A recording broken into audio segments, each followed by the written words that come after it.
Hello students, कैसे हैं आप सब। मैं उम्मीद करता हूँ बिल्कुल ठीक है, सब कुशल मंगल है। तो बच्चों, आज हम बिल्कुल नया टॉपिक डिस्कस करने वाले हैं। इशू ऑफ डिवेंचर्स का जो छोटा सा टॉपिक था, जो आपको डाउट था, purchase consideration other than cash.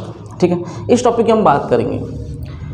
तो यहाँ का टॉपिक का मतलब ही क्या है, issue of debentures for consideration other than cash. सबसे पहले तो पता होना चाहिए डिवेंचर्स क्या होते हैं, डिवेंचर्स में और शेयर में क्या डिफरेंस है। शेयर्स क्या बेटा, कंपनी के एज मालिक होते हैं, ऑनर होते हैं, ठीक है। और डिवेंचर्स एज अ लाइबिलिटी, दोनों में बहुत बड़ा फर्क है। जो हमने 11th में पढ़ा था, 12th में मैंने पढ़ाया था, बेसिक वगैरह बताया था, थ्योरी वगैरह में। तो शेयर्स अपनी जगह, डिवेंचर्स अपनी जगह। डिवेंचर्स को एक फिक्स रेट ऑफ इंटरेस्ट होता है जो हर साल मिलता ही मिलता है इंटरेस्ट, चाहे कंपनी को प्रॉफिट हो चाहे ना, उसे फर्क पड़ने वाला नहीं है, उसे अपना इंटरेस्ट चाहिए तो चाहिए। यही टॉपिक था। अब जो हम टॉपिक डिस्कस कर रहे हैं उसका नाम क्या, अदर देन कैश। मतलब समझना, जो जैसे अब तक हमने क्या सीखा था कि मैंने डिवेंचर इशू किया, वहाँ से कैश आया, ठीक है। मैंने डिवेंचर्स दिया, कैश आया, उस पैसे को मैंने बिजनेस में इन्वेस्ट किया और बिजनेस को ग्रो किया, ये तो था, पैसा आता था, डिवेंचर्स आता था। इस बार क्या है, डिवेंचर्स तो जाएगा लेकिन कैश नहीं आएगा, अदर देन कैश। ये अदर देन मतलब क्या है, कैश के अलावा। अभी कैश के अलावा क्या हो सकता है, तो जैसे मान लो मैंने किसी भी बंदे से या किसी कंपनी से मैंने बिल्डिंग खरीदी है 15 लाख की। 15 लाख की बिल्डिंग खरीदी, हमने परचेज किया। अब बिल्डिंग तो मैंने खरीदी 15 लाख की, लेकिन देने के लिए कुछ नहीं है, ठीक है। मुझे देने के लिए ऐसा क्या चाहिए था, कैश होना चाहिए, हम कुछ कैश पे करेंगे, बिल्डिंग आई। यही तो होता है। आप कोई चीज़ खरीदते हो तो क्या करते हो, सामान आता है, वो पैसा जाता है। लेकिन अगर कह दो आपके साथ मेरे पास देने के लिए कुछ नहीं है, ठीक है, कोई दिक्कत नहीं, लेकिन आपके पास ऐसा कंपनी है, आपने क्या किया, बिल्डिंग लिया और बदले में क्या दिया, ऐसा डिवेंचर्स। बात समझ आ रही है। तो आपने डिवेंचर्स दे दिया, कैश तो था नहीं आपके पास, पॉसिबल ही नहीं है, तो आपने डिवेंचर इशू कर दिया। भाई तुम डिवेंचर ले लो, आपको हर साल इंटरेस्ट मिलता रहेगा, और 5-10 साल बाद का जो टाइम है, पीरियड है, वो डिवेंचर्स हम रिडीम कर देंगे, पेमेंट आ जाएगी आपके पास। ये तो है। तो यहाँ पर समझना मतलब क्या है, आपके पास बिल्डिंग आया, मशीनरी आया, फर्नीचर आएगा, कुछ ना कुछ असेट्स आएगा, और बदले में क्या जा रहा है, डिवेंचर्स आ रहा है। तो डिवेंचर्स तो जा रहा है, लेकिन कैश, अदर देन कैश के अलावा कुछ और चीज़ आ रही है, बिल्डिंग, फर्नीचर, प्लांट, मशीनरी, जो भी है, व्हाटएवर। बात समझ आ रही है। तो टॉपिक इतना ही इजी था ये बात, ठीक है।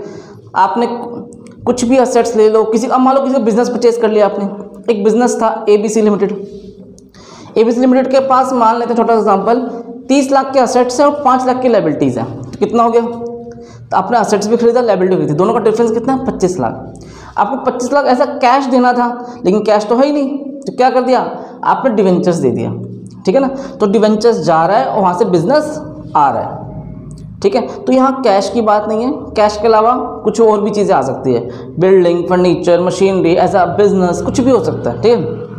और बदले में सब क्या देते हैं, डिवेंचर्स देते हैं, ठीक है। तो बहुत इजी कॉन्सेप्ट है, और ये टॉपिक आपको याद होगा, जो हमने शेयर कैपिटल का चैप्टर पढ़ा था, वहाँ पे डिस्कस किया था, सेम था। बस वहाँ था कि हमने शेयर इशू किया था, यहाँ पर मैं ऐसा डिवेंचर इशू कर रहा है, फर्क इतना ही है। तो ध्यान समझना, sundry assets account debit to, क्या लिख देंगे यहाँ पर, वेंडर। अभी वेंडर का मतलब क्या है,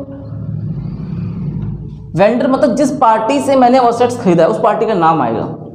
क्वेश्चन में नहीं गिवन है तो वेंडर लिख देना, अगर गिवन है तो उस पार्टी का नाम आ जाएगा, ठीक है। जैसे मान लो छोटा सा एग्जांपल, ये लिखा हो SK limited purchase building from ABC limited, तो फ्रॉम के आगे क्या लिखा है, ABC लिमिटेड से खरीदा, तो यहाँ पर कौन सा वर्ड आएगा, टू ABC लिमिटेड। इतना समझ आ रहा है। ये तो देखो सिंपल था, आपने असेट खरीद लिया, ये होगा, ठीक है। नंबर 2, 4, अगर आप बिजनेस परचेज करते हो तो क्या होगा, तो बिजनेस परचेज करोगे तो सन्ड्री असेट्स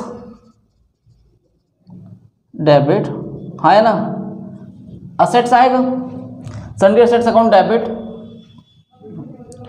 एक लाइन छोड़ देता हूं, और टू लायबिलिटीज, ठीक है ना। असेट्स डेबिट होते हैं, लायबिलिटीज क्रेडिट होती है, और टू वेंडर, पार्टी का नाम। अब एक बात लॉजिक समझना, अगर मान लो असेट्स 25 लाख के हैं और लायबिलिटी आपकी 5 लाख की है, कितना हो गया यहाँ पर 20 लाख। हमारा जो परचेज कंसिडरेशन बनता है बच्चों वो 20 लाख रुपए का बनता है कि मुझे जो पेमेंट करनी है 20 लाख रुपए की करनी है, 20 लाख के डिवेंचर्स देने हैं। यही तो कॉन्सेप्ट समझ में आया आपको। ऐसे 20 लाख रुपए देने हैं तब मान लो। लेकिन अगर मैं उस पार्टी को 22 लाख दूं तो क्या कहोगे कि सर 2 लाख एक्स्ट्रा क्यों दे रहे हो, एज अ गुडविल। और जब गुडविल की बात होगी तो हम कहाँ लिखेंगे, डेबिट साइड। रेपुटेशन की वजह से 2 लाख रुपए एक्स्ट्रा दिया जा रहा है क्योंकि उसी कंपनी की वैल्यू बहुत अच्छी है। बात समझ रही है। तो 2 लाख जो एक्स्ट्रा दिया जा रहा है वो क्या है, 2 लाख रुपए एज अ गुडविल। और अगर मैं बात करूं दोबारा देखो, अगर असेट्स 25 के हैं माइनस लायबिलिटीज 5 लाख, कितना के 20 लाख, लेकिन उसको मैं 18 लाख ही दे रहा हूं। अब बताओ 2 लाख कम क्यों दे रहा हूं, वो ले भी रहा है, मान गया। क्यों मान गया, कैपिटल रिजर्व, क्योंकि उसकी कंपनी की वैल्यू इतनी ज़्यादा डाउन है कि कोई खरीदने के लिए भी तैयार नहीं था। ठीक है ना। अगर मान लीजिए आपके पास एक कोई कार है और उसकी वैल्यू बहुत ज़्यादा ख़राब है, हालत ख़राब है, तो आप उसकी वैल्यू बनती है 50,000, लेकिन वो आपको देने वाला सामने वाला 40,000 ही देने के लिए तैयार है। पहले लेना तो ले, मतलब मत ले, क्योंकि वैल्यू उसकी बहुत ज़्यादा गिरी हुई है, कंडीशन ख़राब है। तो 2 लाख का जो डिफरेंस उसे कहाँ लिखेंगे, टू कैपिटल रिजर्व। मतलब समझ में आ रहा है। अगर डेबिट साइड छोटी हो तो बेटा गुडविल, क्रेडिट साइड छोटी हो तो क्या निकलता है, कैपिटल रिजर्व। वो डिफरेंस इसके अकॉर्डिंग देखा जाता है। कॉन्सेप्ट समझ में आ गया। तो अगर आपने सिंपल असेट्स खरीदा हो तो क्या एंट्री है, और बिजनेस खरीदा हो तो क्या एंट्री होती है, ये तो खरीदने की बात होगी। अब सिर्फ खरीदना ही खरीदना है क्या, सिर्फ तो खरीद लिया आपने, काम चल गया, खरीद लिया, लेकिन रिटर्न में कुछ दोगे भी तो रिटर्न में क्या दोगे, डिवेंचर्स। तो रिटर्न में आप डिवेंचर्स इश्यू कर रहे हो। डिवेंचर इशू तो कर रहे हो, लेकिन देखो डिवेंचर इशू करने के 3 रास्ते होते हैं, एट पार, हाँ है ना, एट प्रीमियम और एट डिस्काउंट। तो पक्का समझ आया कि नहीं है। तो डिवेंचर्स आप सामने वाली जो पार्टी है वेंडर, उसको डिवेंचर्स देने के 3 रास्ते, आप 3 तरह से डिवेंचर्स दे सकते हो। कैसे, तो भाई देखो कॉमन सी बात, अगर आपने किसी की बिल्डिंग खरीदी 10 लाख की, तो 10 लाख के आप ऐसा डिवेंचर पूरे दे दो, तो क्या इसे क्या बोलेंगे, एट पार। कोई 10 लाख की बिल्डिंग खरीदी, 10 लाख के डिवेंचर्स गए, एट पार वाला केस था। लेकिन अगर आपकी कंपनी की वैल्यू बहुत अच्छी है, रेपुटेशन वाली कंपनी है, सब कुछ ठीक है, पॉसिबल है, तो आप चाहते हो कि नहीं है मैं ऐसा प्रीमियम पे इशू करूँ, तो आपने बिल्डिंग 10 लाख की खरीदी है बेशक से, लेकिन डिवेंचर को केवल आप 8 लाख के दे रहे हो। वो बंदा मान भी गया, क्यों मान गया, उसे पता है कंपनी की वैल्यू बहुत अच्छी है, इंटरेस्ट मिलता रहेगा और रेपुटेड कंपनी है, टाइम पैसे डूबने वाला नहीं है। बात समझ रहे ना। तो वहाँ पर आपने डिवेंचर इशू के कितने के, 8 लाख के, उसे हम क्या बोलेंगे, एट प्रीमियम। 2 लाख का आपका फ़ायदा हो गया। ठीक है। अब डिस्काउंट वाला केस, आपने बिल्डिंग खरीदी कितने की, 10 लाख की, लेकिन डिवेंचर कितने के दे रहे हो, 12 लाख की। मजबूरी है आपकी, आपको इतना ज़्यादा पैसे की ज़रूरत थी, इतनी ज़्यादा बिल्डिंग की ज़रूरत थी कि आप उसे कह रहे हो भाई बिल्डिंग 10 लाख की हो तो कोई दिक्कत नहीं, दे दो मुझे, लेकिन मैं डिवेंचर में 12 लाख के देने के लिए तैयार हूँ, 15 लाख के देने के लिए तैयार हूँ। आपकी वैल्यू खराब है। तो डिपेंड करता है कंपनी की सिचुएशन किस किस तरह की है, at par, at premium, at discount. इसमें 3 ही केस बनते हैं और उससे ज़्यादा केस नहीं है। ठीक है। अब एट पार पे अगर बात करें तो क्या एंट्री बनेगी, पहले हम इसकी बात करेंगे, फिर 2, फिर 3। अगर देखो एट पार का केस है तो सिंपल एंट्री वेंडर डेबिट, हाँ है ना, और 2 में क्या लिख देंगे, 2% डिवेंचर, कोई दिक्कत। और यहां पर अगर आपको निकालने के लिए क्या दे कि नंबर ऑफ डिवेंचर बताओ, सबसे पहले एक काम करना, परचेज कंसिडरेशन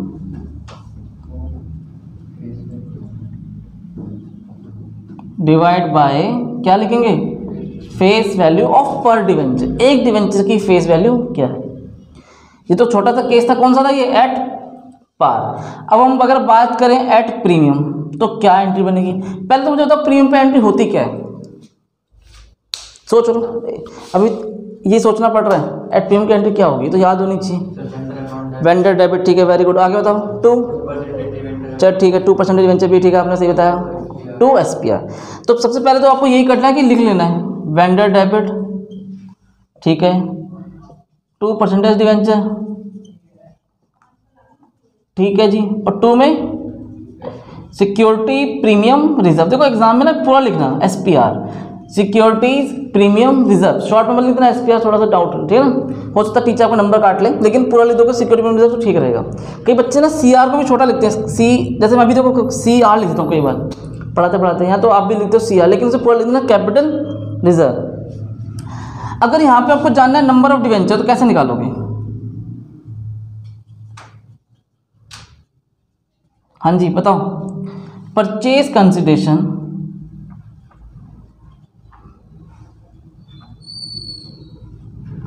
डिवाइड बाय, क्या आएगा divide bye?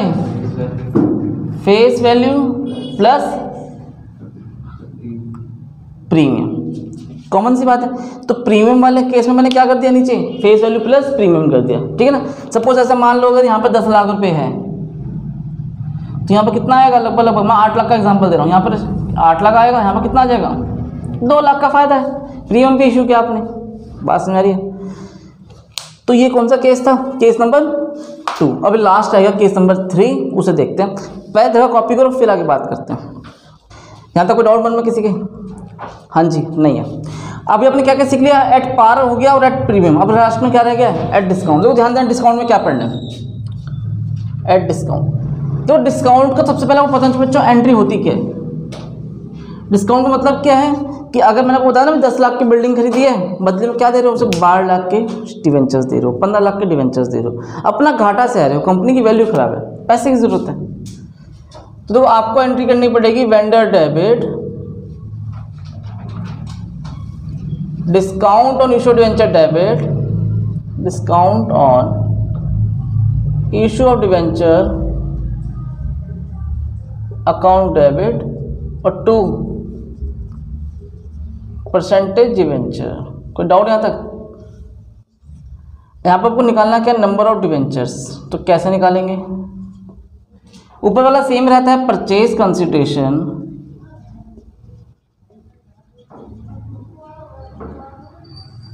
Divide by face value minus discount. बस ये छोटा सा टॉपिक था, अदर देन कैश। समझ में आया कि नहीं आया? आ गया। और एक छोटा सा क्वेश्चन और देखते हैं, फिर आपको पता चलेगा अच्छा टाइम कैसे करना है और कैसे सॉल्व किया जाता है। इसे कॉपी करो फिर आगे देखते हैं।